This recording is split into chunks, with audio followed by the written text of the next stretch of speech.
selamat pagi, selamat hari Minggu. Tuhan Yesus mengasihi setiap kita. Kalau kita ada sebagaimana kita ada, semua karena kemurahan Tuhan.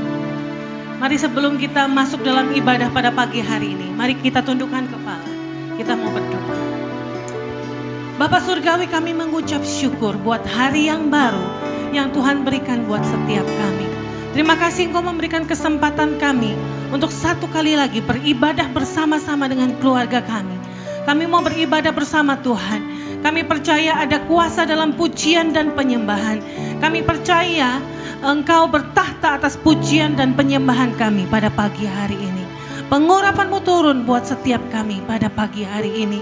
Yang sakit Engkau menyembuhkan, yang lemah Engkau menguatkan, yang susah Engkau menghiburkan, yang mempunyai masalah Engkau memberikan jalan keluar.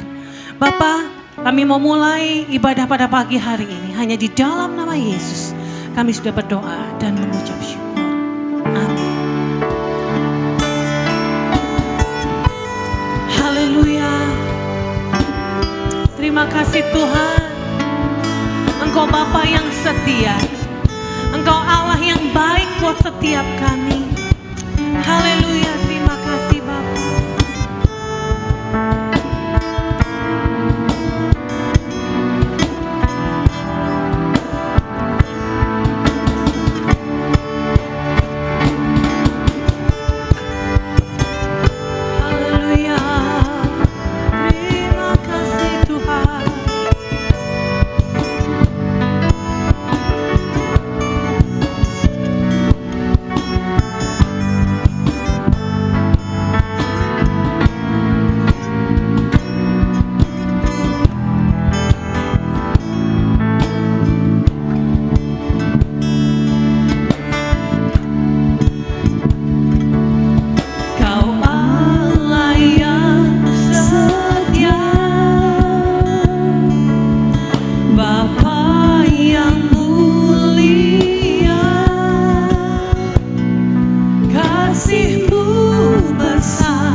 Segala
syukur-Mu di hadapan Tuhan. Segenap hatiku menyembah-Mu Yesus, ku bersyukur padamu selamanya.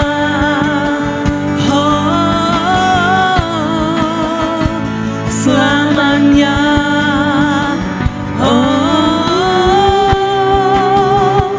selamanya,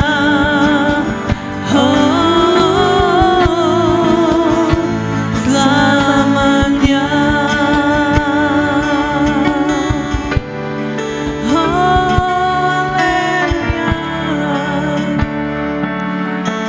Mari kita menyembah Tuhan. Mari kita agungkan namanya pada pagi hari ini. Haleluya, haleluya.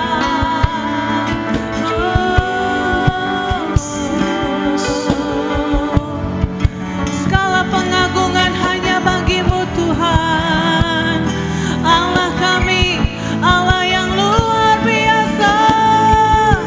Haleluya.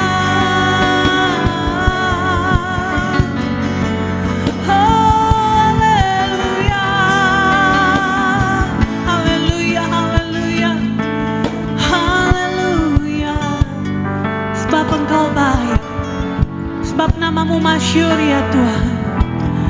Engkau ditinggikan di atas seluruh bumi. Keagungan-Mu ada atas meliputi setiap kami pada pagi hari ini.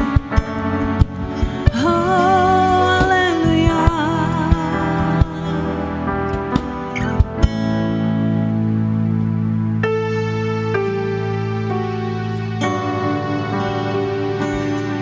Engkau Allah yang setia. Engkau Bapa yang baik dalam hidup kami Tuhan. Bapa, Kau setia. Bapa, Kau mulia. Tenanglah jiwaku, aman bersamamu.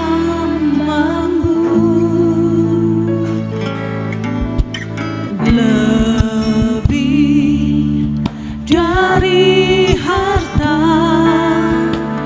Kaulah segalanya. Tenanglah jiwaku dalam hadirat-Mu. Kau tunjukkan kasih setia-Mu. Kau menyediakan yang ku perlu. Kau setia, Kau mulia, dulu, sekarang, dan selamanya. Kau tunjukkan kasih setia-Mu. Kau menyediakan yang ku perlu. Kau setia, Kau mulia, Bapa, Kau setia. Lebih dari harta Engkau segalanya. Lebih dari harta, Kaulah segalanya. Tenanglah jiwaku dalam hadirat-Mu. Kau tunjukkan kasih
Shalom, selamat hari Minggu untuk semua keluarga besar GBI Agape Bandung.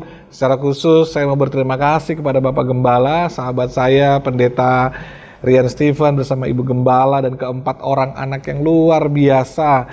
Ya, meskipun kita terbatas harus secara online, tapi saya percaya kasih Tuhan, kebaikan Tuhan itu nggak terbatas untuk kita semua. Puji Tuhan, salam hangat dari kami, keluarga besar gereja HCC Palu dan untuk semua keluarga besar GBI Agape yang ada di Bandung. Nah, hari ini saya mendapatkan tema dari Bapak Gembala tentang bertumbuh dalam komunitas, ya. Dan sebelum itu mari kita mau berdoa terlebih dahulu. Bapak, terima kasih, bersyukur untuk hari ini kami sehat, kami diberkati, kami kuat dalam Tuhan. Terima kasih untuk semua anugerah kebaikan Tuhan yang luar biasa. Terima kasih untuk pujian penyembahan yang luar biasa. Dan ini saat kami punya kesempatan untuk bisa dengarkan firman Tuhan. Hamba berdoa biar kebenaran-Mu mengubah hidup kami, firman-Mu berbicara kepada kami, memerdekakan kami. Urapi hamba-Mu, berkati kami semua dalam nama Yesus. Haleluya. Amin. Nah, saudara, temanya adalah bertumbuh dalam komunitas. Nah, kalau kita berbicara mengenai bertumbuh, berarti ada juga yang tidak bertumbuh. Nah, saya berdoa agar gereja GBI Agape, di mana saudara tertanam di dalamnya, menjadi komunitas, menjadi gereja yang bertumbuh, dan saudara menjadi jemaat juga yang tidak hanya bertumbuh, tapi saudara juga berbuah-buah di dalamnya. Nah, saudara, gereja bukanlah berbicara mengenai organisasi atau gedungnya, tapi gereja adalah saya dan saudara hari ini. Nah, hari ini dunia lagi nggak bisa lihat gedung gereja, karena gedung gereja tertutup.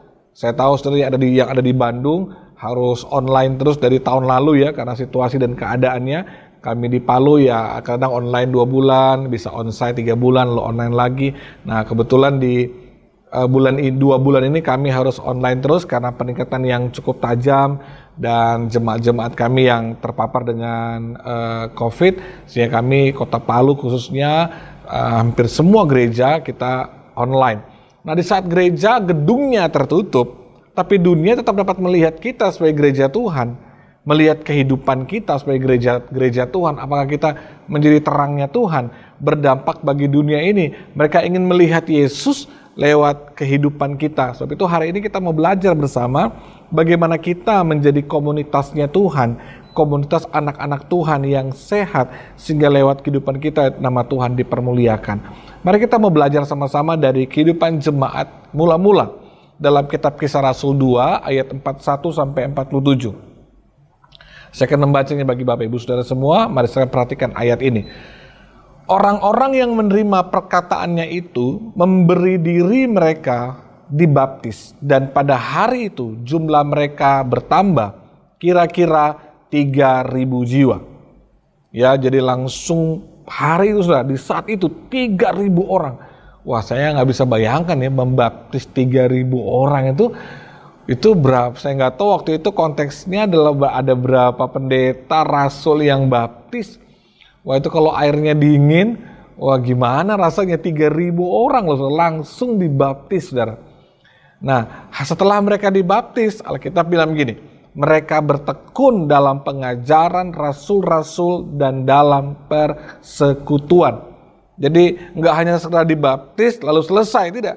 Mereka dikatakan bertekun, berarti bersungguh-sungguh, secara rutin, konsisten. Mereka berkumpul dan mereka mengikuti pengajaran dari para rasul-rasul. Dan mereka, kita bilang, selalu berkumpul, selalu, berarti bukan hanya 1 kali, 2 kali, tapi mungkin setiap hari mereka berkumpul untuk memecahkan roti dan berdoa. Luar biasa ya, mereka bertekun dalam pengajaran, mereka berkumpul juga untuk berdoa. Maka hasilnya perhatikan, ketakutanlah mereka semua, orang-orang di luar daripada kumpulan orang-orang percaya itu, sedang rasul-rasul itu mengadakan banyak mujizat dan tanda. Wah, mereka kagum dengan banyak mujizat dan tanda.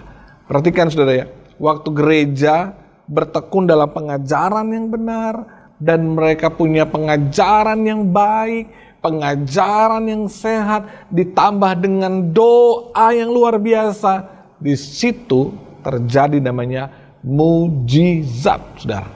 Dan semua orang yang telah menjadi percaya tetap bersatu, unity, tetap bersatu. Dan segala kepunyaan mereka adalah kepunyaan bersama. Kesatuan hati mereka dibuktikan juga dengan kesatuan dompet mereka juga gitu ya. Jadi kepunyaan mereka adalah kepunyaan bersama. Dan selalu ada dari mereka yang menjual harta miliknya, lalu membagi-bagikannya kepada semua orang sesuai dengan keperluan masing-masing. Gedung gerejanya mereka belum ada waktu itu. Mereka harus berpindah-pindah tempat, lari dari satu tempat ke tempat yang lain. Tapi sebagai gerejanya Tuhan, hidup mereka benar-benar membawa dampak yang luar biasa. Gedungnya belum ada, tapi hati mereka luar biasa. Dengan bertekun dan dengan sehati, mereka berkumpul tiap-tiap hari dalam bait Allah. Wow, tiap hari saudara. Kita kadang-kadang mau ibadah seminggu sekali aja susah. Nggak usah itu, online aja. Di rumah aja, hanya untuk 1 jam ibadah. Kadang-kadang kita hitung-hitungan. Mereka tiap-tiap hari.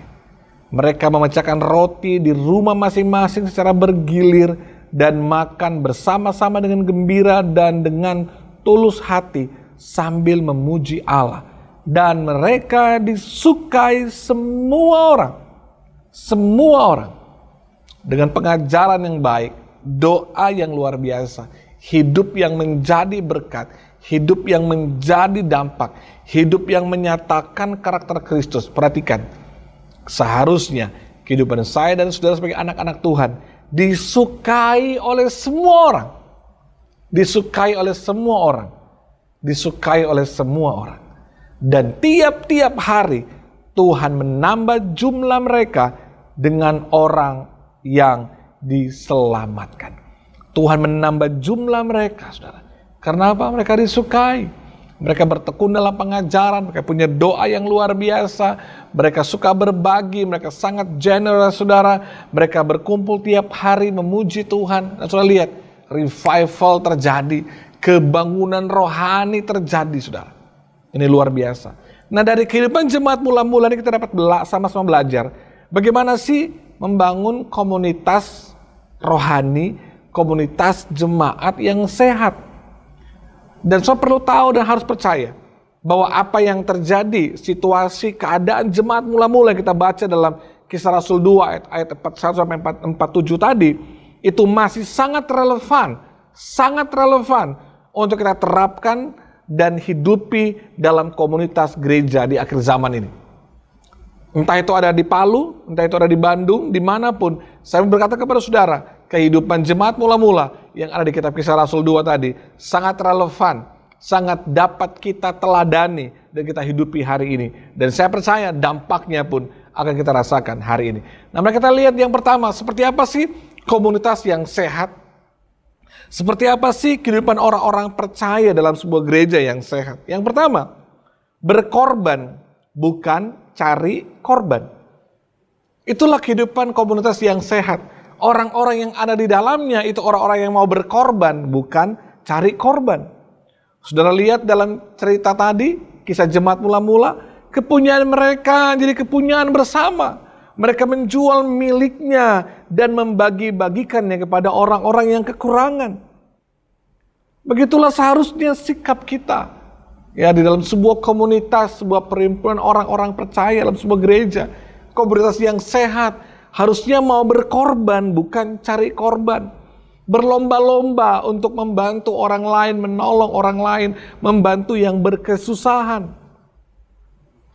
Kita lihat hari-hari ini di tengah situasi ini, saya perhatikan media sosial, wah muncul banyak orang-orang baik. Ya bagi saya terserahlah mereka mau numpang keren, numpang beken, atau supaya diliput oleh media. Tapi saya hari ini ada kegerakan orang-orang baik yang mau berbagi di tengah kesusahan, yang mau berbagi di tengah-tengah kesulitan. Mari kita mau berkata begini saudara, bukan apa yang dapat gereja berikan kepada saya, tapi apa yang dapat saya berikan untuk gereja dan pelayanan. Seringkali kita menjadi nggak sehat dalam sebuah komunitas karena kita selalu berharap apa yang saya dapatkan kalau saya bergabung di gereja ini. Apa yang dapat gereja berikan kepada saya. Kira-kira manfaatnya apa kalau saya bergabung dalam komunitas ini? Saudara, ini mentalitas yang salah. Ini membuat nggak sehat sebuah komunitas. Seharusnya kita mau berkorban, bukan cari korban. Ibadah kita, pelayanan kita seharusnya menjadi mesbah syukur kita kepada Tuhan. Makanya kalau saudara justru mau cari korban, jangan pelayanan. Mau cari apa yang gereja bisa berikan kepada saya, jangan. Di dalam gereja, dalam ibadah, dalam pelayanan kita, harusnya kita menjadikan pelayanan sebagai mesbah syukur kita sama Tuhan. Jadi bukan, wah kira-kira saya dapat berapa ya, gereja mau kasih saya apa ya, jangan. Harusnya pelayanan kita, ibadah kita menjadi mesbah syukur kita sama Tuhan. Kalau ibadah kita, pelayanan kita menjadi mesbah syukur kita kepada Tuhan, bicara mesbah berarti ada korban di atasnya. Berarti ada hidup yang dikorbankan di atasnya. Ada uang kita yang dikorbankan, ada tenaga kita yang dikorbankan, waktu kita yang dikorbankan, ada sesuatu dari hidup kita yang dikorbankan. Jadi bukan apa yang saya bisa dapatkan, tapi apa yang saya bisa berikan untuk saudara seiman, membantu mereka yang susah. Apa yang dapat saya berikan untuk gereja, lagi di masa-masa yang seperti ini, saudaraku. Sejak awal COVID sampai hari ini, kami gereja terus membuat gerakan yang kuat menanggung yang lemah. Jemaat-jemaat yang kuat, ayo tanggung yang lemah. Setiap bulan kayak menyalurkan sembako buat jemaat-jemaat yang membutuhkan, saudara. Memang di dalam ibadah, komunitas, kehidupan pelayanan harusnya kita berkorban, bukan cari korban. Nah, apabila sikap ini kita bangun dalam membangun komunitas kita, dalam membangun orang-orang percaya di sekeliling kita, dalam pelayanan kita, berkorban bukan cari korban. Maksudnya akan lihat pelayanan saudara, komunitas sudah akan bertumbuh menjadi sebuah komunitas yang sehat. Hubungan yang kita bangun bukan berdasarkan azas manfaat. Kira-kira kalau saya pelayanan, apa yang saya mau dapatkan? Kira-kira kalau saya ada di gereja ini, apa yang saya mau dapatkan? Jangan. Kita melayani karena kita mengasihi Tuhan. Kita beribadah karena inilah ungkapan syukur kita kepada Tuhan. Mari lihat dalam Filipi 2 ayat 3-4 dikatakan, dengan tidak mencari kepentingan sendiri atau puji-pujian yang sia-sia, sebaliknya hendaklah dengan rendah hati yang seorang menganggap yang lain lebih utama daripada kepentingan dirinya sendiri. Dan janganlah tiap-tiap orang hanya memperhatikan kepentingannya sendiri, tetapi kepentingan orang lain juga. Nasihat Paulus, tidak mencari kepentingan diri sendiri, menganggap orang lain lebih utama. Tiap-tiap orang jangan hanya memperhatikan kepentingannya sendiri. Jadi nggak boleh hanya perhatikan kepentingan saya, mencari kepentingan saya, pujiannya saya yang lebih utama, saya yang lebih penting daripada segala-galanya, nggak ada. Kalau kita sungguh-sungguh melakukan ayat ini, maka pasti akan timbul dari hati kita. Kita pasti terus mau berkorban, bukan cari korban. Di gereja, waktu kita ibadah, kita melayani, taruh di hati saudara, saya harus berkorban, bukan cari korban. Kita harus mau berkorban untuk pekerjaan Tuhan, berkorban untuk pelayanan, berkorban bagi jiwa-jiwa. Demikian juga dengan kita, dalam rumah tangga kita. Suami-suami, ayo berkorbanlah untuk istrimu, untuk anak-anakmu. Mari istri juga mau berkorban untuk suami bagi anak-anak. Orang tua mau berkorban bagi anak-anak. Anak-anak juga mau berkorban bagi orang tua. Kalau sikap ini, hati ini ada dalam hidup kita, maka lihatlah, kalau kita saling mendahulukan orang lain, mau berkorban buat orang lain, saya percaya ada sebuah kebahagiaan di dalam sebuah keluarga. Kalau suami mau duluan berkorban untuk istri, istri pun bersikap yang sama, mau berkorban untuk suami. Demikian orang tua dan anak juga, anak dan orang tua. Betapa bahagianya sebuah hubungan, betapa bahagianya sebuah keluarga di saat kita mau berkorban, bukan cari korban. Komunitas yang sehat harus dibangun dasar ini. Kita mau berkorban, bukan cari korban. Yang kedua, komunitas yang sehat adalah membangun, bukan menghancurkan. Dikatakan di Alkitab tadi, jemaat mula-mula, mereka selalu berkumpul bersama-sama, memecahkan roti, mereka berdoa, mereka setia, mereka berkumpul. Hal yang mereka lakukan adalah hal-hal yang sangat membangun. Mereka saling membangun di antara mereka. Mereka membangun kerohanian mereka. Berarti ada kehidupan yang betul-betul dibangkitkan, kehidupan-kehidupan yang dibangun di dalam komunitas itu. Kehidupan yang dibangun berarti dengan apa? Sudah dengan perkataan juga yang membangun. Apa sih yang menghancurkan saudara dalam sebuah komunitas? Apa sih yang menghancurkan sebuah persekutuan yang baik? Itu bila ada fitnah, gosip, opini yang salah saudara. Fitnah, gosip ini lebih cenderung melihat kelemahan orang lain, kelemahan si A, kelemahan si B. Saudara, itu yang membuat kita bukan malah membangun, tapi saudara malah kita menghancurkan. Saudara, mari perhatikan orang-orang yang ada bersama dengan saudara. Dan juga perhatikan bagaimana saudara hadir di tengah-tengah komunitas saudara. Apakah kehadiran saudara sudah membangun sesuatu bagi hidup orang lain? Lewat perkataan, lewat perbuatan saudara. Jangan sampai kehadiran saudara di sebuah komunitas, kehadiran kita dalam sebuah pertemanan, sebuah persekutuan malah menghancurkan, bukan membangun. Harusnya hubungan kita dengan orang dalam komunitas membangun kerohaniannya, membangun keintimannya, membangun pelayanannya lebih sungguh-sungguh lagi dengan Tuhan. Kalau sampai kehadiran saudara malah menghancurkan iman seorang, orang yang awalnya pelayanannya bagus-bagus, wah dia sungguh-sungguh dengan Tuhan, begitu berteman dengan saudara, dia menjadi orang yang lemah, mundur pelayanan, udah gak pernah gereja-gereja lagi. Jangan saudara. Demikian juga saya mau berkata kepada saudara, apabila saudara ada dalam sebuah komunitas dan saudara melihat bahwa kehadiran teman saudara ini bukan membangun malah menghancurkan, kalau dia membuat saudara yang dulunya orang yang mendukung pelayanan, support pelayanan, tiba-tiba setelah saudara berteman dengan dia, tiba-tiba saudara menjadi orang yang tidak mendukung pelayanan. Dulu saudara menjadi orang yang sangat baik, tiba-tiba bergaul dengan dia saudara menjadi nggak baik. Wah, hati-hati saudara. Hati-hati, dia sedang menghancurkan, bukan membangun. Kalau dulunya saudara setia pelayanan, sungguh-sungguh dalam pelayanan, tiba-tiba begitu saudara bergaul dengan dia, dekat dengan dia, tiba-tiba saudara mundur dari pelayanan, saudara mulai nggak setia lagi dengan doa.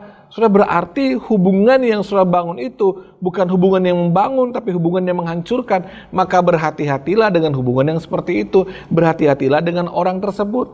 Karena seharusnya hubungan yang sehat, komunitas yang sehat, harusnya itu komunitas, hubungan yang membangun bukan menghancurkan. Harusnya kerohaniannya terbangun, keintimannya terbangun, doanya terbangun, pemahaman Alkitabnya terbangun, kedewasaan rohaninya terbangun, pelayanannya terbangun.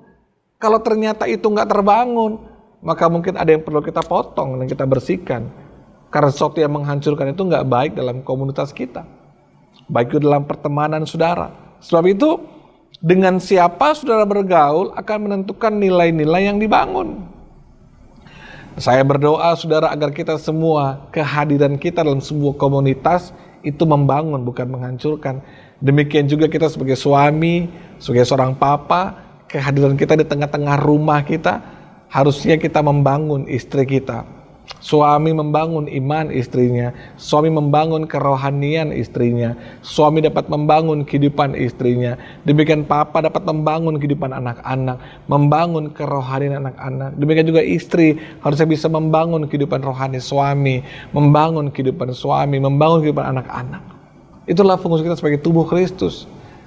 Hubungan yang sehat, sebuah komunitas yang sehat adalah kalau kita mau berkorban, bukan cari korban, kita mau membangun, bukan menghancurkan.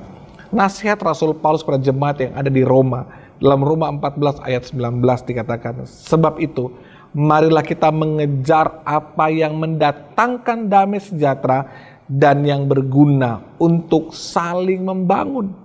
Apa saudara? Mengejar yang mendatangkan damai sejahtera. Kejarlah. Antusiaslah dengan sesuatu yang mendatangkan damai sejahtera dan yang berguna untuk saling membangun. Harus bisa saling membangun. Komunitas yang sehat selalu saling membangun, bukan menghancurkan. Saudara ada dalam sebuah rumah rohani namanya GBI Agape. Itu rumah saudara. Saudara adalah anggota keluarga di dalamnya. Mari saudara mulai membangun rumah yang di mana saudara tinggal secara rohani hari ini. Kalau ada yang mungkin rusak di rumah saudara, nggak usah bilang gini, kenapa ini bisa rusak? Siapa yang bikin rusak ini? Wah, udah biarkan aja dia rusak. Nah, karena saudara keluarga, bagian dari rumah itu, saudara punya tanggung jawab untuk membereskannya, bukan? Kalau ada sampah yang kotor di rumah, masa kita suruh tetangga kita yang bersihkan? Kan nggak mungkin. Kalau ada yang rusak di rumah kita, nggak mungkin kita suruh tetangga kita yang kerjakan. Kenapa mereka nggak mau perbaiki? Nggak bisa. Kita orang rumah yang harus memperbaikinya. Kalau kita nggak mampu, oke, kita sewa tukang lah ya untuk memperbaikinya. Tapi ini tanggung jawab kita yang ada di rumah untuk memperbaiki, untuk membersihkan, untuk merapikan kalau ada yang tidak rapi, untuk memperbaiki kalau ada yang rusak, untuk meluruskan kalau ada yang bengkok, untuk membersihkan kalau ada yang kotor. Kenapa? Karena ini rumah kita. Kalau rumah ada yang nggak beres, jangan ditinggalin rumahnya. Wah, rumah ini nih, udah gua ganti aja rumahnya gitu. Nggak semudah itu. Kalau kita tahu bahwa ini keluarga kita, ini rumah kita, ini keluarga rohani saya, ayo kita bangun yuk. Jangan malah dihancurin. Mari kita bangun lebih baik lagi. Gereja GBI Agape harus lebih baik lagi, lebih bagus lagi, dibangun lebih indah lagi. Karena apa? Karena kita harusnya membangun, bukan menghancurkan. Itulah komunitas yang sehat. Saya berdoa dan berharap semua keluarga besar gereja GBI Agape, jadi keluarga-keluarga jemaat yang terus membangun, bukan menghancurkan, yang terus mau berkorban, bukan cari korban. Yang ketiga, komunitas yang sehat adalah memberitakan kabar baik, bukan kabar buruk. Alkitab berkata mereka bertekun dalam pengajaran rasul-rasul dalam persekutuan. Wah, beritanya kabar baik terus. Pengajaran dari rasul-rasul, pengajaran firman Tuhan, kabar baik yang diberitakan. Dalam sebuah komunitas yang sehat, harusnya ada kabar baik yang diberitakan. Apa itu kabar baik? Kabar baik adalah perkataan yang menguatkan, perkataan yang membangun iman dan pengharapan, perkataan firman Tuhan, dan perkataan yang menyembuhkan. Itu kabar baik. Nah, bagaimana saya dan saudara hari ini? Apakah kita datang di gereja dalam sebuah komunitas kita, apakah kita selalu membawa kabar baik? Bagaimana dengan perkataan saudara? Adakah perkataan yang menguatkan, membangun, firman Tuhan menyembuhkan? Atau perkataan kita hanyalah perkataan yang selalu mencari dan menceritakan kelemahan orang? Perkataan kita selalu perkataan yang melemahkan iman, perkataan yang pesimis, perkataan yang selalu menyalahkan orang lain. Jangan sampai perkataan kita justru menjadi kabar buruk. Dulu orangnya rajin ke gereja, jadi malas ke gereja setelah ngobrol sama kita. Setelah mendengarkan informasi perkataan dari kita, dia yang dulunya setia pelayanan, jadi mundur pelayanan. Berarti perkataan saudara bukan perkataan yang memberikan kabar baik. Itu kabar buruk berarti. Doa saya, harapan saya, setiap perkataan kita adalah perkataan yang memberitakan kabar baik. Kita harus menjaga hubungan yang sehat di tengah-tengah komunitas kita dengan selalu belajar memberitakan kabar baik. Biarlah perkataan kita perkataan yang membangun, perkataan-perkataan yang menguatkan orang lain. Kabar buruk, kabar yang nggak baik, semua yang nggak enak itu ibarat sampah, nggak menyenangkan kan. Kalau sudah ketemu sama orang, ketemu sama dia, ngobrol sama dia, selalu hanya bersungut, selalu ceritain kelemahan orang, selalu gosipin orang, selalu fitnah orang, selalu menceritakan hal-hal yang salah tentang orang lain. Saudara perhatikan nggak? Kalau saudara senang duduk dengan orang yang seperti itu, berarti saudara senang dengan sampah. Dan bagi saya nggak menyenangkan dengan sampah. Pernahkah saudara bisa lama-lama duduk di sebelah tempat sampah yang berbau? Oh, kita akan lari pergi. Kita nggak suka duduk di dekat-dekat dengan sampah karena baunya menyengat, nggak menyenangkan, dan nggak ada pemandangan yang indah di situ. Tapi saya aneh, ada orang-orang yang suka sekali.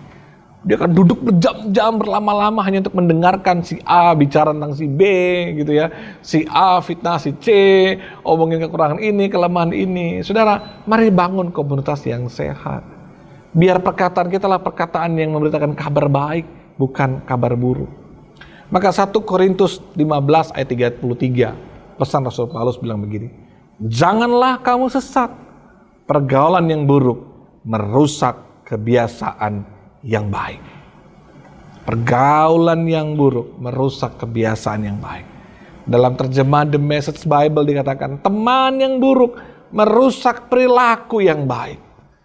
Perhatikan saudara, orang-orang di sekeliling saudara, sebaiknya batasi, bahkan mungkin jauhi diri saudara dari orang-orang yang selalu memberitakan kabar buruk kepada saudara. Tapi mari dengarkan berita baik.